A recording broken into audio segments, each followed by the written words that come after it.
اللهم صل على محمد وآل محمد. جو ہمارے اور آپ کے بچے بھی انوالو ہو رہے ہیں. ہم کالے کپڑے پہن رہے ہیں, ہمارے عزاخانے سج رہے ہیں, ہمارے یہاں علم اور تابوت سجائے جا رہے ہیں, امام باڑے اور اسلامک سینٹرز ان کو سجایا جا رہا. مومنین کرام اور مومنات اپنے ڈیلی روٹین لائف کو چینج کر کے اسپیشلی فرسٹ 10 days پورا ایک نیا اسکیجول ان کے لیے بن رہا. یہ ایام ازا کی ایک وہ تیاری جو دعائے فاطمہ زہرا بھی ہے, اور اسی کے نتیجے میں آنے والی زندگی میں آپ کو بہت ساری برکتیں ملیں گی. لیکن ایام ازا کی اس کے ساتھ ایک اور تیاری بھی جو بہت سارے مومنین اور مومنات کر رہے ہیں, اور وہ یہ کہ ایام ازا کے especially first 10 days just like رمضان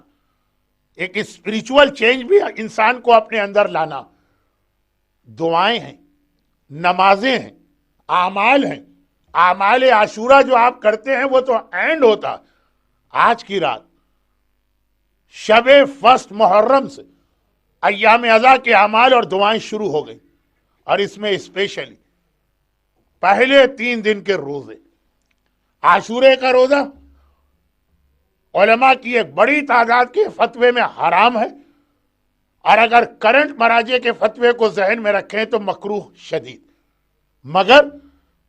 ایام ازا کی پہلی 3 تاریخیں فرسٹ, سیکنڈ اور تھرڈ, نہ صرف یہ کہ اس کے روزے ریکمینڈ ہے, بلکہ امام کا یہ جملہ ہمارے سامنے آتا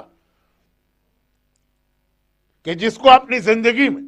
یہ 2 پرابلم فیس کرنا پڑ رہے ہیں, ایک قرضے کا مسئلہ اور ایک اولاد کا مسئلہ, وہ محرم کے پہلے 2 دن روزہ رکھے اور پھر یہ دیکھے کہ اللہ کس طرح سے اس کی اس پرابلم کو سولو کرتا. اور 3rd آف محرم کا روزہ کوئی بھی حاجت, اگرچہ بعض لوگوں کو ماہ محرم کے پہلے 10 دن میں قبولیت حاجت کی فلسفی سمجھ میں نہیں آتی, لیکن 10 محرم زیارت عاشورہ کے ساتھ دعائے القمہ اگر آپ اس کا ٹرانسلیشن پڑھ لیں تو عاشورے کے دن اور اپنی حاجتیں اور اپنے پرابلم آپ اللہ کی بارگاہ میں پیش کر رہے ہیں. اللہ جل اللہ جل اللہ جل اللہ جل یا مولا اللہ جل اللہ جل اللہ جل اللہ جل اللہ جل اللہ جل اللہ جل یا صاحب السماء